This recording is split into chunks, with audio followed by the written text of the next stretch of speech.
Hello everyone, R. Jerome Harris here from eProphetic.com, and in this presentation I'm just going to be talking at you here. I haven't decided on what I'm going to entitle this video, but this relates to the coronavirus and lots of the alarmist narratives that we're seeing spawning on YouTube and elsewhere, and I want to talk about a lot of that, or some of it anyway.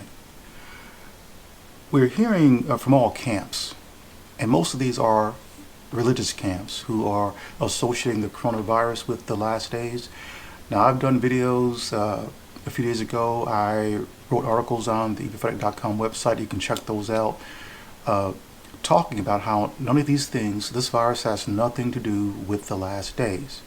In fact, I'll mention it here because I didn't mention it in the previous videos, that we are in a time period that is called the Gentile times, or in some Bible translations it's called the appointed times of the nations. What that means is that God is allowing man to do his own thing. In other words, God is having a hands-off policy. It's like God is saying to the human family that, okay, you feel that you can govern yourself without me? Have at it. And that's basically what's going on right now.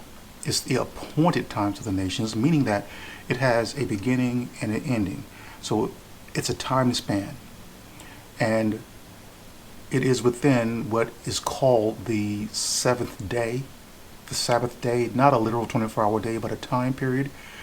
And this appointed times of the nations will end.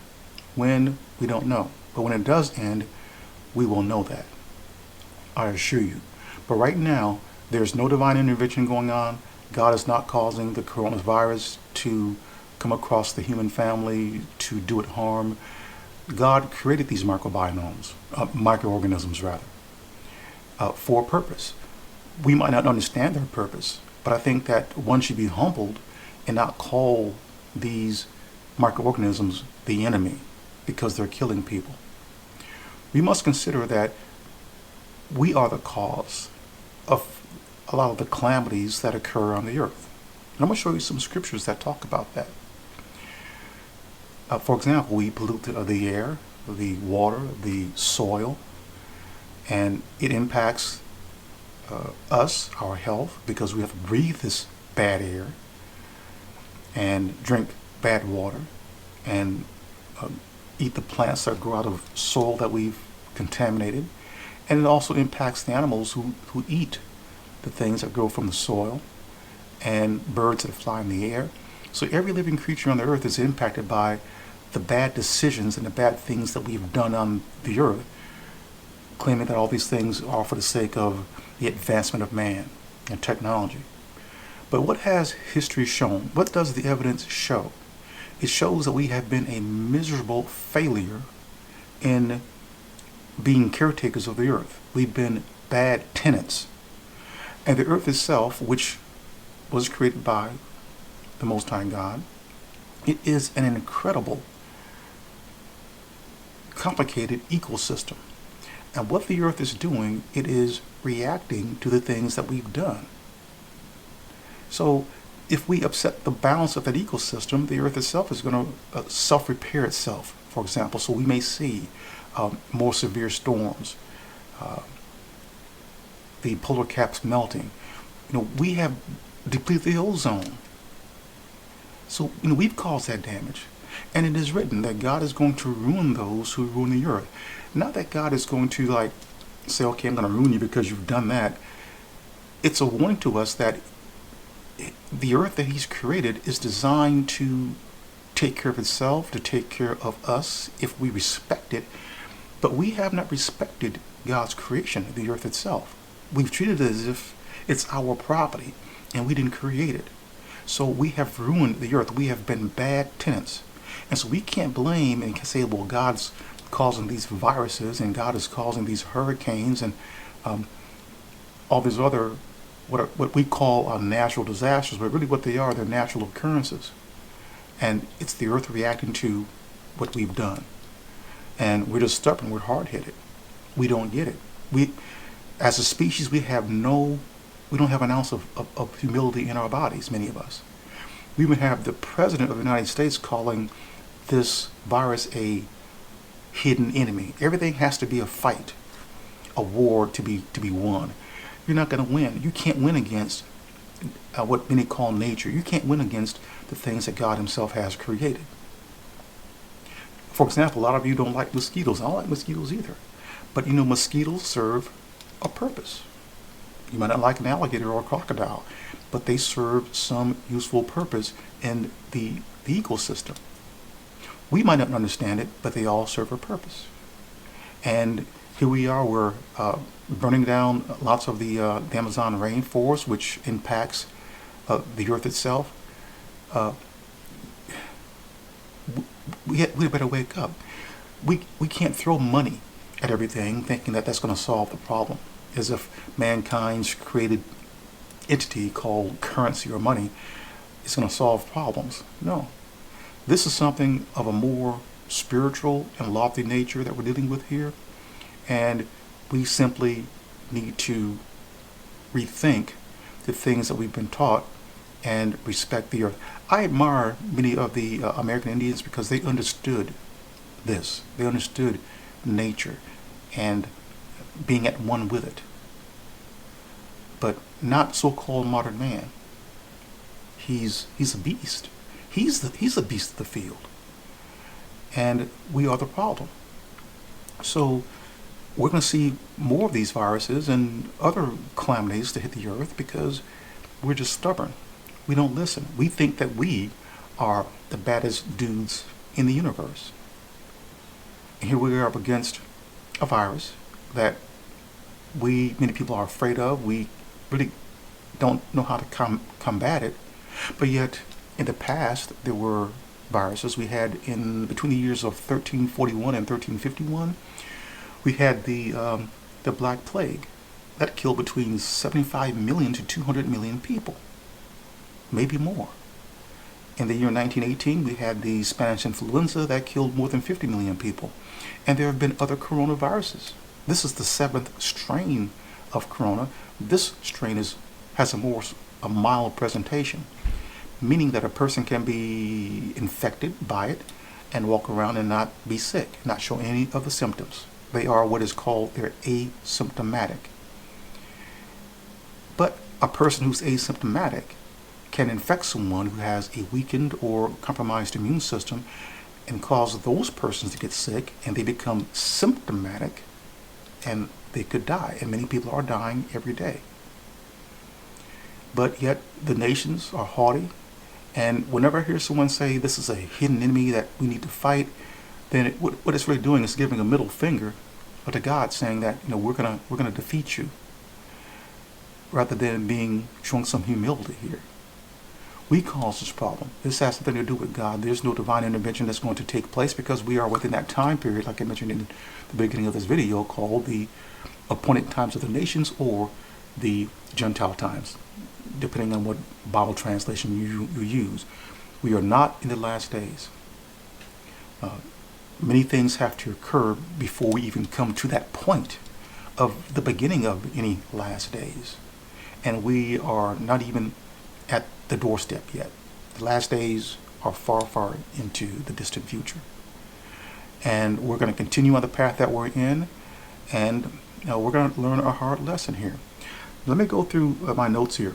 Now, what I'm seeing on YouTube here are lots of persons talking about Jesus is coming back because of the coronavirus. This is a sign. This is not a sign.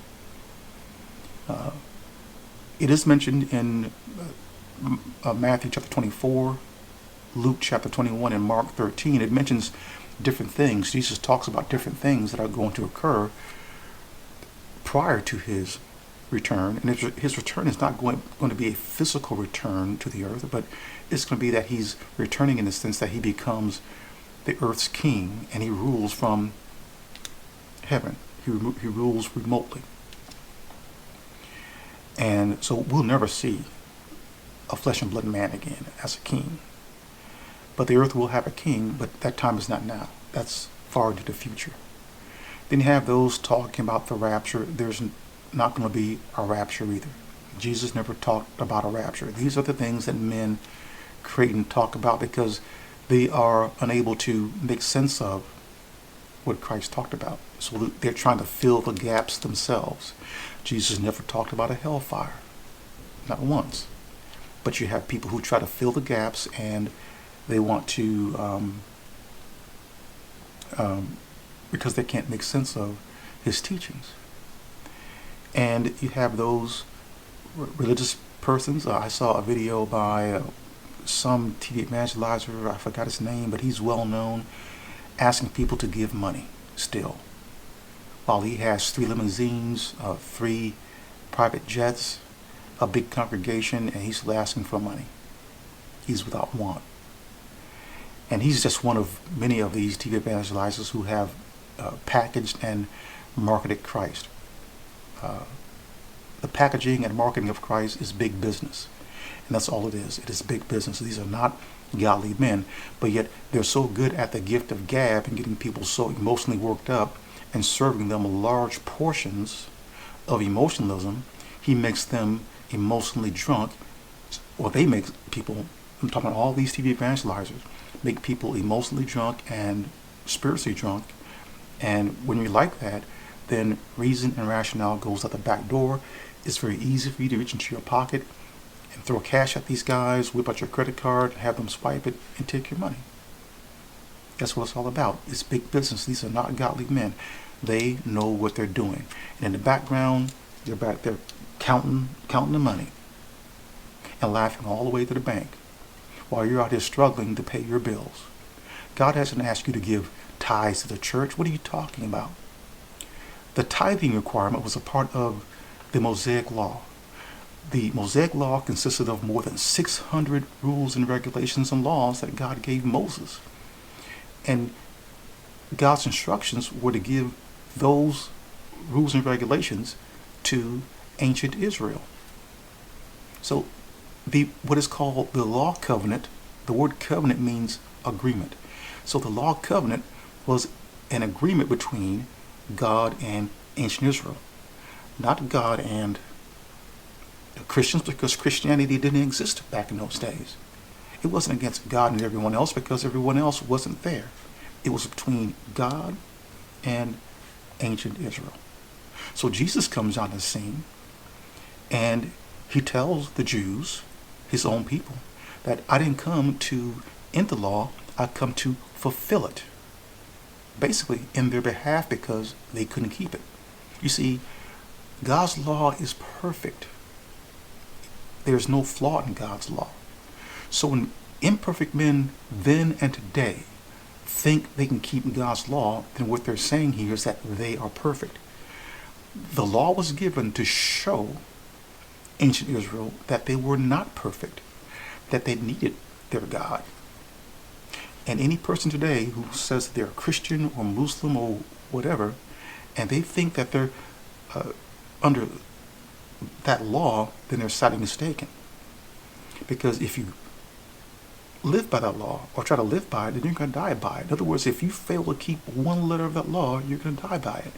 So Jesus comes on the scene. He does the Jews a big favor, but they didn't realize that. When he said, I didn't come here to end the law, I'll come here to fulfill it. Namely, in their behalf, because they constantly were failing to keep God's law. It's like many of you who have an apartment, live in an apartment. What do you have? You have an agreement or a covenant between yourself and the property manager or property management. Oftentimes you sign a lease for 12 months, for example. Well, what happens if you are unable to keep to the letter of that lease agreement or covenant? Say if you get behind in your rent. I know places where if you get behind in your rent, if you're 10 days past due, they move forward with the eviction procedures. See, you've broken the covenant, you've broken the agreement. So the death, in this sense, is your eviction. So if the Jews fail to keep any of those more than 600 laws, the 10 Commandments being the first of those, then that was certain death for them. And so Jesus comes on the scene and says, look, I know that you can't keep it because you're not perfect. God's law is perfect. No imperfect human being can keep God's perfect law. Not one person today can keep God's law. So if you think that by tithing, which is a part of that law, giving tithes, is somehow putting you in good graces with God, then you're sadly mistaken. The law wasn't given to you. And so when Jesus came on the scene, he's basically telling the Jews, look, I've paid your rent for you. In fact, I've satisfied your lease agreement for you because you were about to get evicted. You were about to die. So I just saved your behinds, is what Jesus was saying. So they were no longer under the law. Those who would come under his wings, under Christ's wings and his teachings, they would no longer be under that law. Jesus even spoke of 2 new laws, 2 new commandments. See, but the Jewish religious authorities didn't understand that, and so they sought, or maybe they did, but they sought to take him out because he was a threat to them. Many people were listening to Jesus, and they were slowly migrating in his direction and leaving off from going into the synagogues, listening to the Pharisees and Sadducees, who were teachers of the law, but they themselves weren't keeping it. So no one today is under that old law. But I hear today in YouTube videos and articles and people who speak on television, these religious persons in Christianity and Islam, talking about the commandments. But they really mention that the 10 commandments are a part of a greater law. The first 10 of more than 600 rules and regulations. Are you out there slaughtering sheep, making atonement to God every year? So if you're gonna keep the law, then keep all of it. Don't talk about just the 10 commandments. Why are you talking about tithing and not everything else? Because tithing involves giving something of value, in this case, money. God doesn't ask you for money. God doesn't need your money. In fact, what did Jesus do to the money changers who were in the temple exchanging money, conducting commerce in there? He threw them out. He whipped them and threw them out. Nothing has changed today. This is still going on because you have many men who have the gift of gab, and they've studied human psychology, and they know how to make money. And I do not believe that these in fact, I know that these TV evangelizers are scammers. And there's another religious group, I name it because people become offended if I do that, being a black man, I believe is scamming black people. The message sounds very good, but that message is pinpointing towards somehow America when it's not about America. You see, the prophet Daniel says something very interesting with regards to God's judgments. God's judgment is not just upon that country or that country. It's upon the entire world. All of the nations must go. And you can read this at Daniel chapter 2, verse 44. Daniel chapter 2, verse 44. And I'll paraphrase it for you. Well, the prophet Daniel says that in the days of those kings, God will set up a kingdom that will never end. That kingdom, will crush all existing kingdoms, and it itself, as God's kingdom, will last for all eternity. That's what it's really saying. And so, man-made rule, human governance, will one day end. All the nations must go. It's not just the powerful nations, it's all of the nations must go. Why? Because another kingdom will come in and replace all of those kingdoms, and in itself, that kingdom will never come to an end. It will be forever. It'll be a kingdom by God. And Jesus taught us what many people call the Lord's Prayer, right there in Matthew chapter 6, where he says, this is how you shall pray. Our Father in heaven, hallowed be thy name. Let your kingdom come. Let your will take place on earth as it is, that is, as it already is in heaven. So the problem isn't up there in heaven. The problem is down here. And let God's kingdom come. Come where? Come to the earth. Yet you have those teaching that when you die and you're saved, that you're going to go to heaven. Why go to heaven? If God's kingdom is coming down to the earth as Jesus taught, what need is there to go up to heaven? And when you talk about dying and going to heaven, then you're saying that what Jesus said was a lie at John chapter 5, verses 28 and 29, that there's not going to be a resurrection. Jesus said there at John chapter 5, verse 28 and 29, he says, do not marvel at this, or do not be amazed at this, for all in their graves will hear his voice and come out. He said all, not some, not just his followers, he says all in their graves will hear his voice and come out. And there's more to that, but you can also go to the book of Acts and read chapter 24, verses 14 and 15. And it talks about that as well. But you have all these alarmist narratives now, where people are riding this bandwagon called the coronavirus and associating it with the last days and God's judgment upon the world. There's nothing more further from the truth than this. These people they don't get it. This is nothing new. There's nothing new under the sun. Will things change for the worse one day on the earth? Yes. But that time is not now. Things have been getting worse since I was born, and even before I was born. And I do believe that the coronavirus is going to get pretty bad, but then it's going to die out. Then it could be something else. Maybe a massive earthquake. Maybe out there in Yellowstone Park, maybe that geyser will explode and take out half of the United States. Who knows? We just never know what can happen on Earth. Unexpected things do happen. Yes, there have been earthquakes in Utah, but it's interesting how, was that in Colorado a few days ago? At any rate, whenever things happen in the United States, people always want to associate that with Bible prophecy. When these things have been occurring, earthquakes in other places. In fact, a few years back, there was a major earthquake in Iran. 29,000 people died, but yet that wasn't on the news. That wasn't on CNN or Fox News. It's like we think, when I say we, the United States, we think that everything that occurs in the United States or impacts the United States, that it has something to do with Jesus coming back or that we're in the last days. And then there's a major religious organization who has a very charismatic leader, who I love lots of his messages. He's a very good speaker. And I don't have any problem with him. I have a problem with, I guess I do, when people make claims that they are prophets and messengers of God. There aren't any modern day prophets. God has already spoken to the world through the prophets that he sent.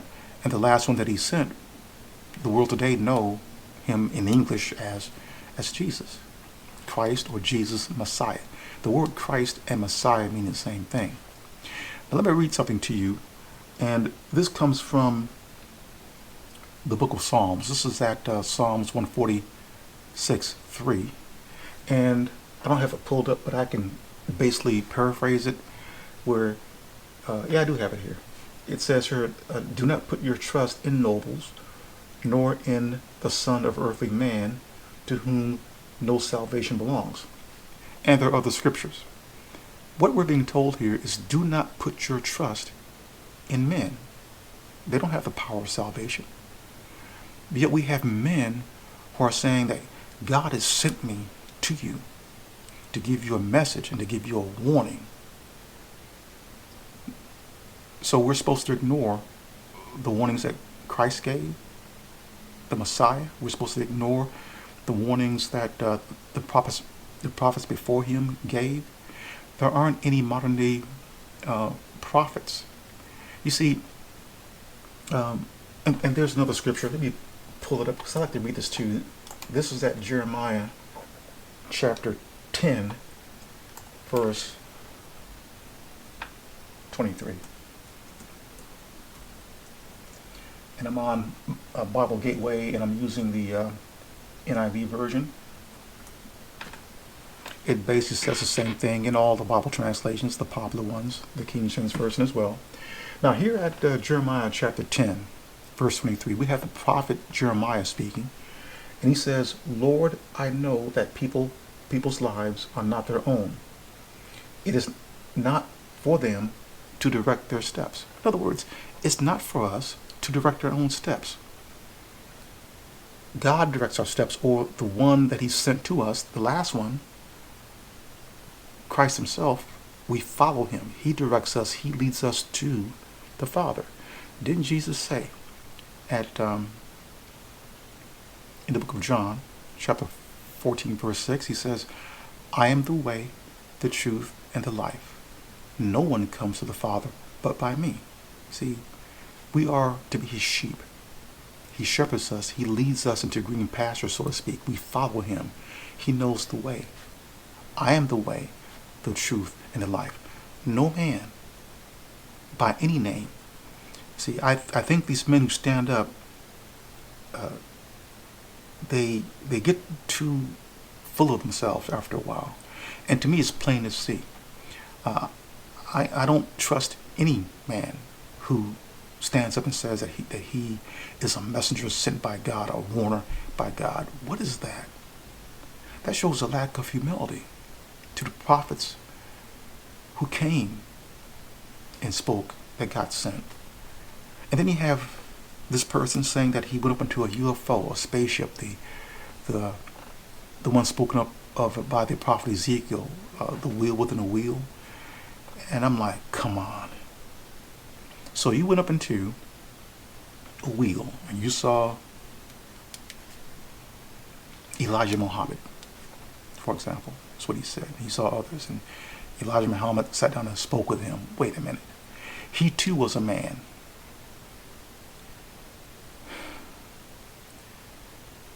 That's really concerning. And there's no proof of that. No proof that this person went up into a wheel within a wheel. And I know that if you question or challenge such a thing, then you're going to be chastised and hated on because you don't accept it. So you're supposed to be a sucker or a person who doesn't question, just accept. I can't do that because it's written at 1 John chapter 4 that we are to test the spirits or these utterances. A spirit can be an utterance. You can't see the words come out of a person's mouth. The words are invisible, but you can hear them. See, so that's a spirit in a sense. So we're supposed to test these utterances of men to see if they're from God or not. If they acknowledge that Christ came in the flesh, then that's a spirit of God. But yet many are acknowledging that Christ came not in the flesh, but he came as God, and God's invisible. See, that is not the Spirit of God. But my point here is that we are supposed to put those things to the test. But yet people become offended if you question their preeminence, their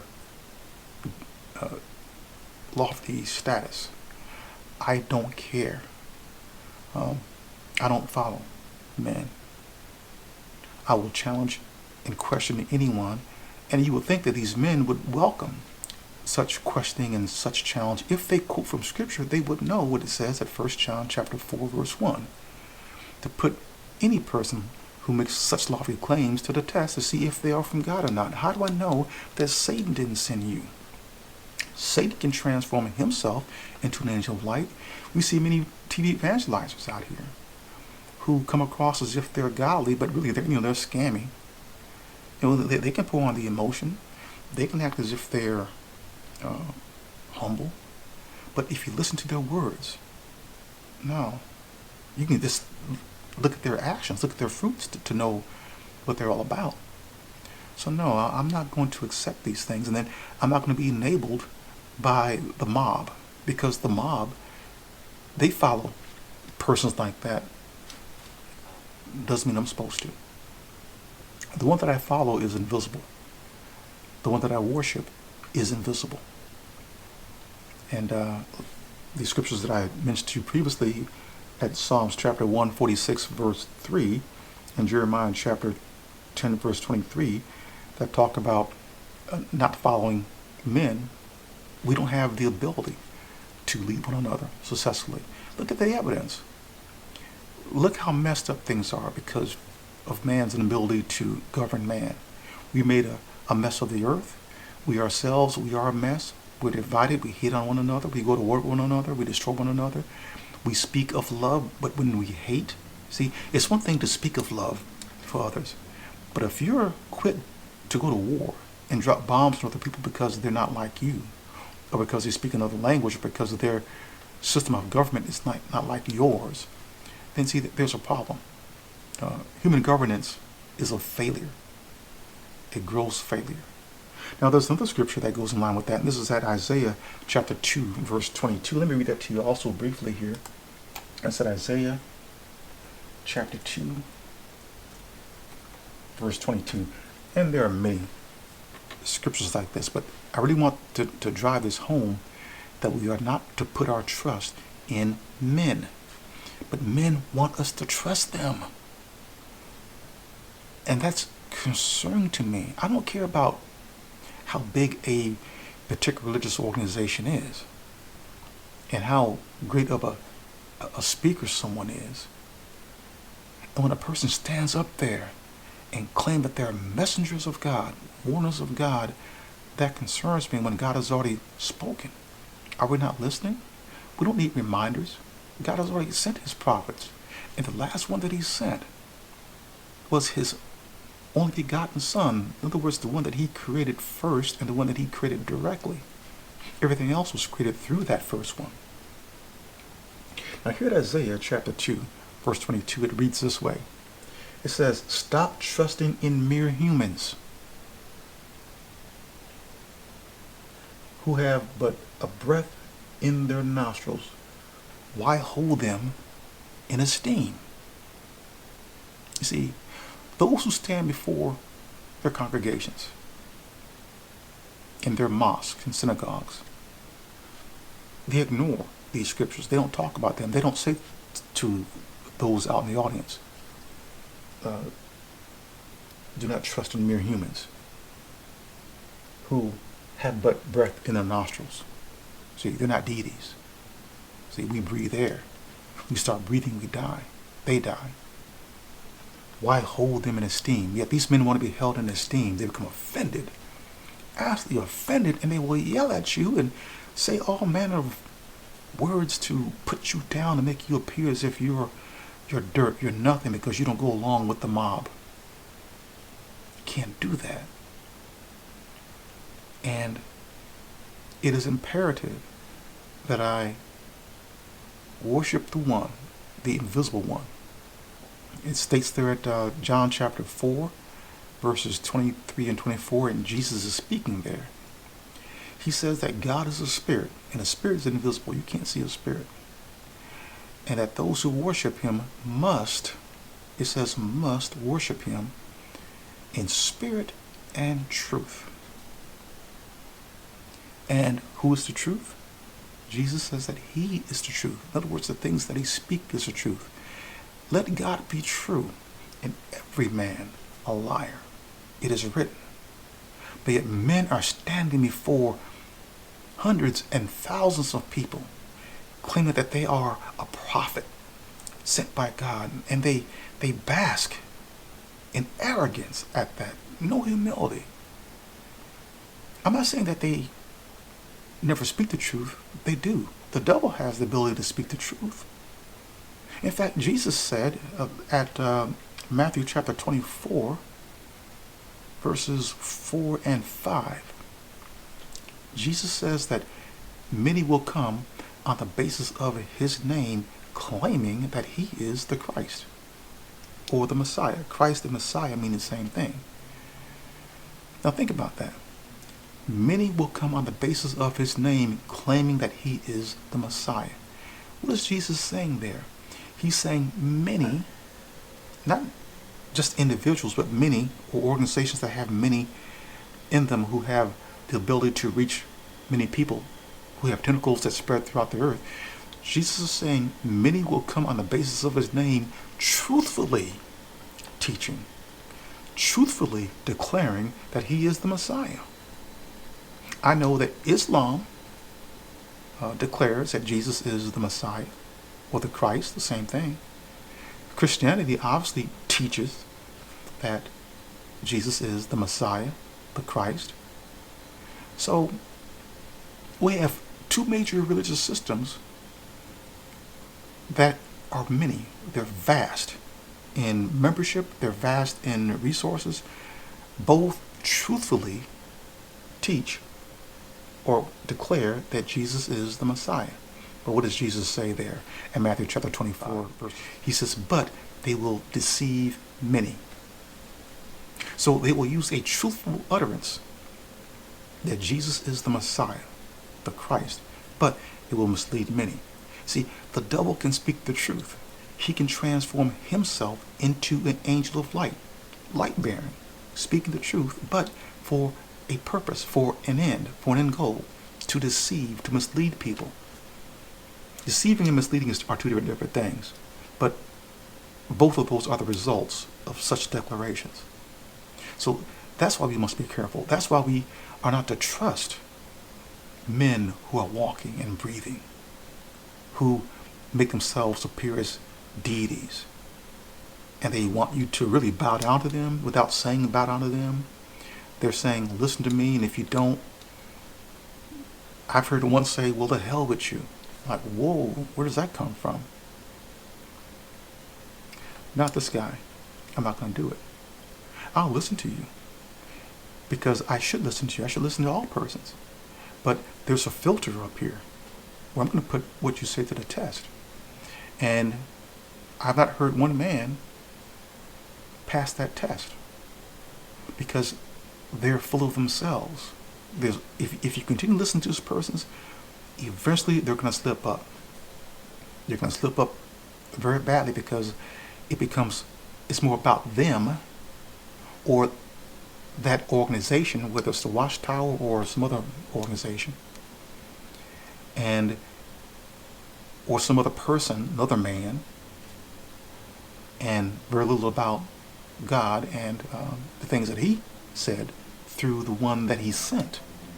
How can you teach that Jesus is the Messiah, the one Messiah, and not listen to him and not recognize that he's the only one that God has sent, the last one that God has sent? There aren't going to be any more prophets. So anyone today who stands up and say that they are some messenger to God, and then the message that they're declaring is laser focused on the United States of America, when God's judgments are going to be upon the entire world. Why is that? Because the world in which we live, and this is Jesus saying this, the world in which we live, Jesus said that his kingdom is no part of. Jesus said there, John chapter 18, verse 36, Jesus said that my kingdom is no part of this world. So everything that's risen up out of this world, its religions, its nations and countries and all that, its glory, the things that Satan offered Jesus himself there in Matthew chapter 4.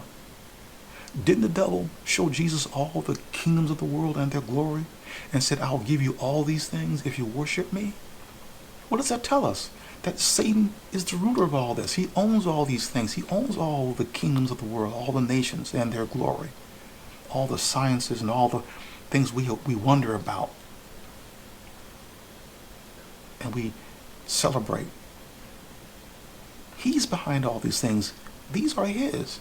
And he offered those things to Jesus. But obviously Jesus didn't accept. And Jesus never checked Satan and say, look, you can't give me what is not yours. Jesus did not do that. So, when Jesus says that his kingdom is no part of this world, nothing that stands on the surface of the ground, none of the religions by any name, are of God and Christ, of the Creator and his sent one. None of it. They can make all the lofty claims that they want, but what are they doing? They're hurting people within them, and they have stationed in front of them some charismatic person. I don't care what their names are, but there's always some central figure that people rally behind. Yet we're told here, do not put our trust in men who are walking. Like it says there at Isaiah chapter 2, verse 22, stop trusting in mere men.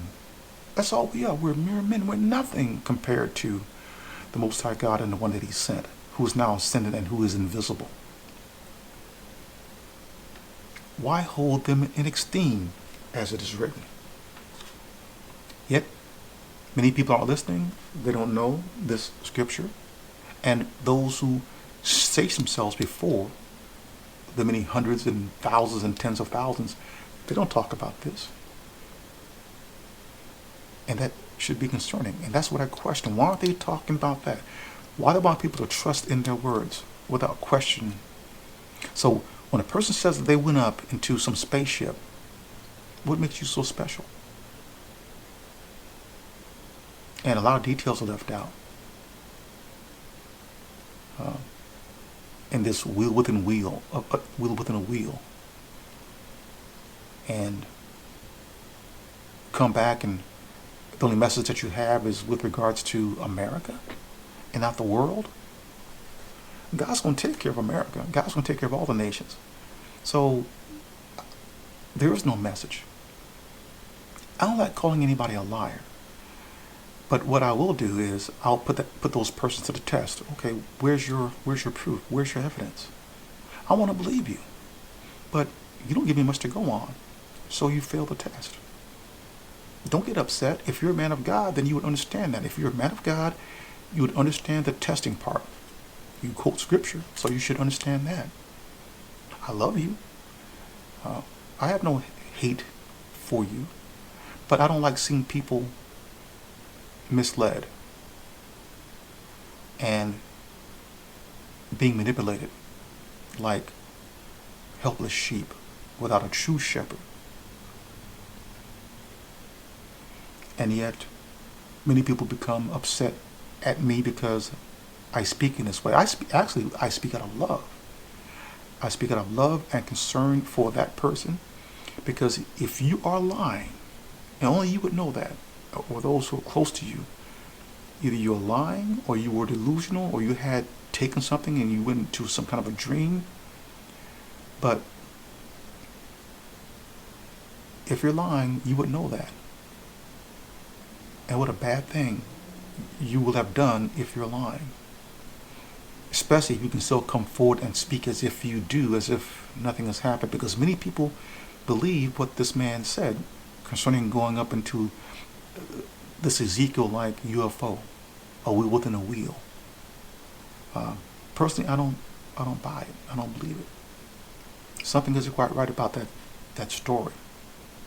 But yet I'll be cussed out because I hold this view.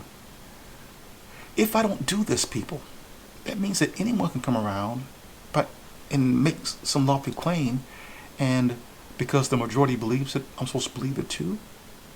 Remember your mom and dad or somebody used to say to you, well, if that person jumped off of a building, you're going to jump off too?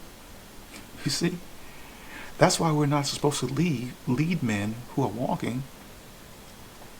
Because if a person is leading and they're going over a cliff, guess where you're going to go? You're going to go over with them. People are great liars. And all of us know that. We have the innate ability to tell some of the best stories. And these stories are convincing, but they're not the truth. The truth is important. And that is the one thing that really escapes the many who talk about quote unquote religion, spiritual things regarding God and Christ, God, the Messiah, and the other religious icons that they hold in high regard and respect. People lie. And when I smell a lie, I smell it. I really do. Because something isn't right about it. Because it's coming out of a man's mouth. And oftentimes we're proud, we're proud and we want to feel important. Any message that comes from God isn't going to be with regards to one nation.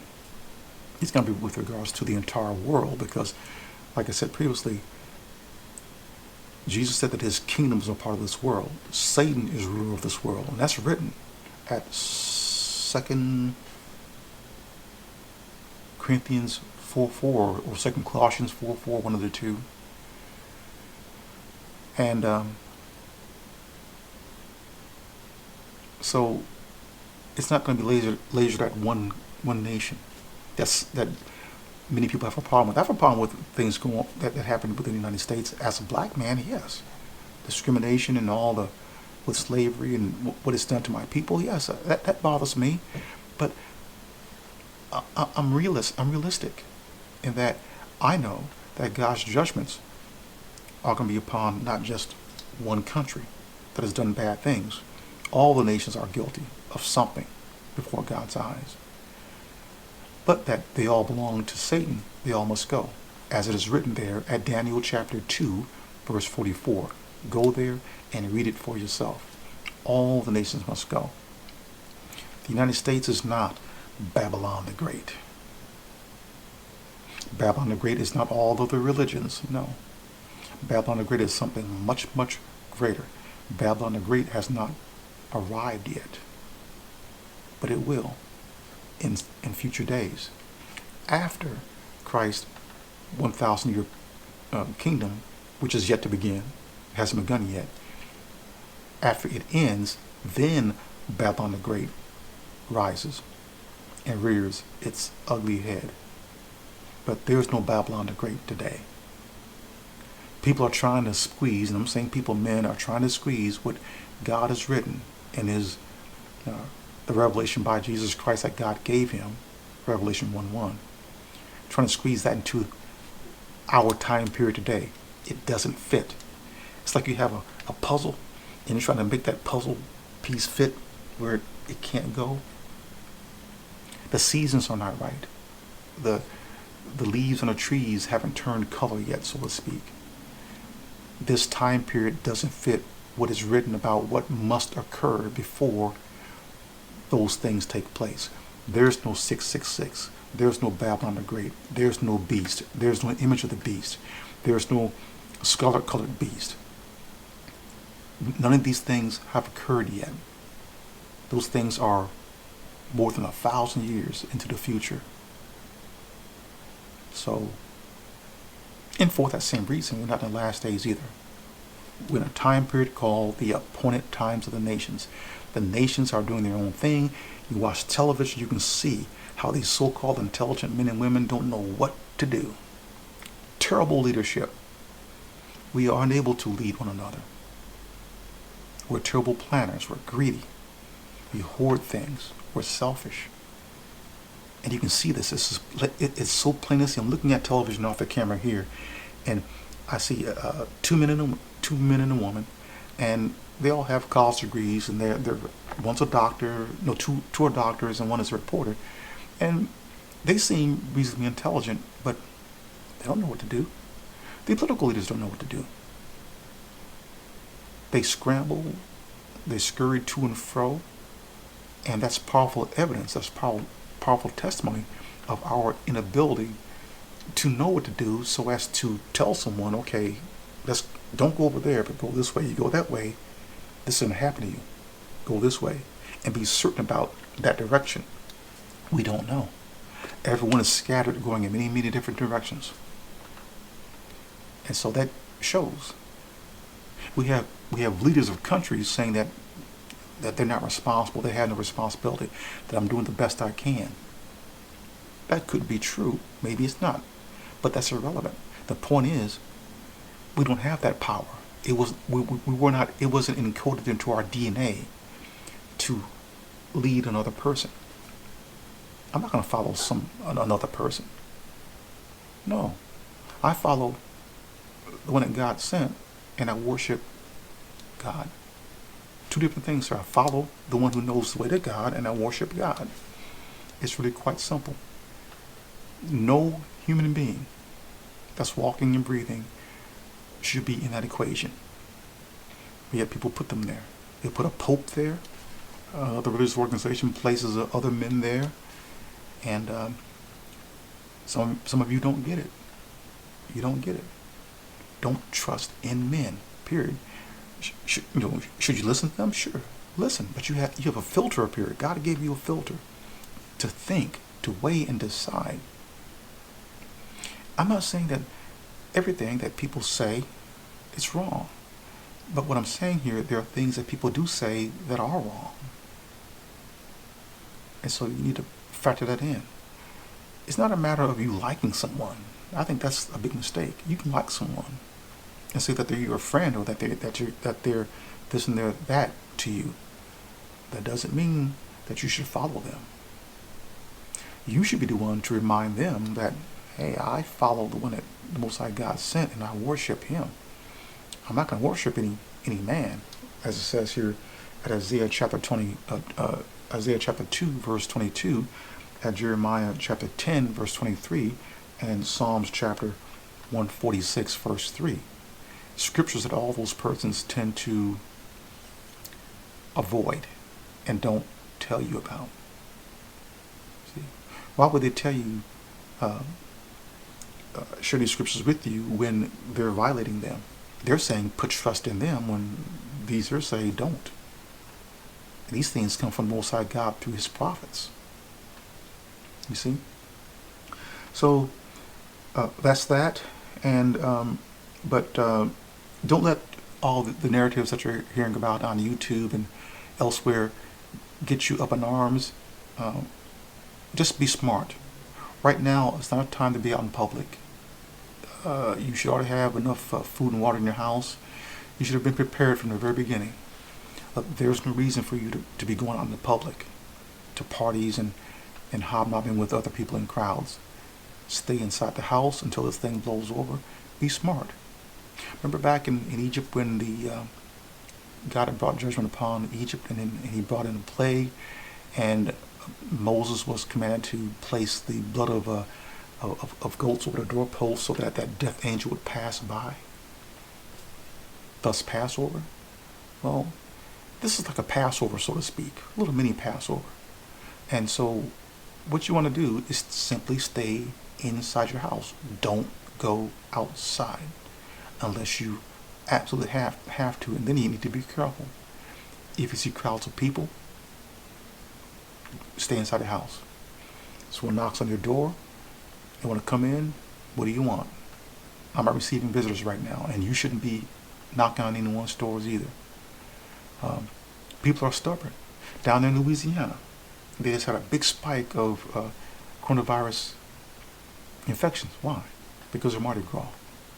People would rather party and get drunk than do the smart thing and the right thing and stay away from crowds. They go right to the crowds. They go right toward infection and potentially right towards it. That's not smart. A lot of young people are doing that too. On college campuses, they want to party and get drunk. They don't like being hemmed up inside. They don't want to make a sacrifice. They're being selfish. Not thinking that if they contract the coronavirus and they themselves not get sick, well, you're a carrier of that virus. You can infect someone who has a weakened immune system. You can make them sick. It can be your grandmother, a mother, a brother, a sister, an aunt, an uncle. What's wrong with you? Stay inside the house. Don't call your friends to come over because you're lonely. Talk on the phone. Talk on the internet. Don't put someone else at risk. You should be prepared. Take time to inventory your life.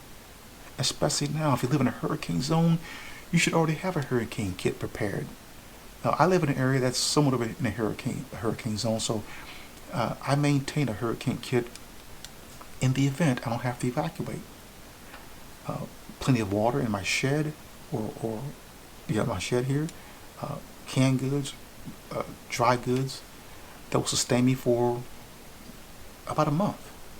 That's being prepared. That's being smart. And so with the coronavirus thing, that many people are being ordered to stay inside the house, well, only thing I needed to do was to enhance my hurricane kit and add a few things onto that so I don't have to go out to public and contend for products on the shelves with other people. So I don't potentially myself get infected. So I like being inside the house right now. I don't want to be out there. But people just, it's fear. Fear prompts people to do foolish things. And money as well. There are religious organizations who think that somehow their buildings are immune. God has placed a shield over them. That's foolish. If you believe that, then go out there and pick up a poison snake and see what happens when it bites you. So, at any rate, that's what I want to talk about. Be careful of the things that people are saying with regards this last days narrative and this this is it, and making you fearful. If this is making you afraid, you've seen nothing yet. If you are a true follower of the one that the Most High God sent and his worshiper, you worship the one true God, then you're not afraid. You're sober because you have been told that such things are going to occur, but the end is not yet. Many, many things must occur. And then when those things occur, those are just the beginning of birth pains. But the end is not yet. Many things must occur. And if you are a true follower of the Messiah and his teachings, you would know these things and not be in a state of panic. Because if you are afraid and fearful and exhibiting a level of anxiety, you have a lot of work to do. You wasted many years sitting in the pews, rocking back and forth, listening to someone give you a show on the pulpit and not teach you anything. You should be sitting before the invisible one and allowing him to teach you. You can't see him, but he's still able to teach. Even though he's ascended, he teaches us through Holy Spirit. I wrote an article about that. I did a video about it on the eprophetic.com website. Check it out. Yet you have people who want to stand in front of you as if they're somehow important, giving you guidance. They're not giving you guidance, they're giving you bad advice. They're not pointing you to the Most High God and his Messiah. They're pointing you to them. You see, that's what that's really all about. When you peel back the layers of that onion, that's what that's about. There's a stench there. You should see that. But if you're a true follower of Christ, you shouldn't be afraid of that at this. You've been told in advance, well in advance, that such things are going to occur. And we've seen nothing yet. This is nothing. Nothing. If the television gets some of you worked up, turn it off. Because it is the business of the news media to get you worked up, to get you emotionally riled up, because that's how they make their money. They're going to make everything a crisis. They're going to make everything breaking news, because that's their bread and butter. But right now is the time to stay inside. Limit your human contact. Keep a distance. Wear gloves. Wash your hands. Do all those things that they tell you to do. Do that. That's being smart. But the safest thing to do is stay inside the house. Make that sacrifice for the time being. But that's it for now. This is R. Jerome Harris from eprophetic.com. Thank you for listening.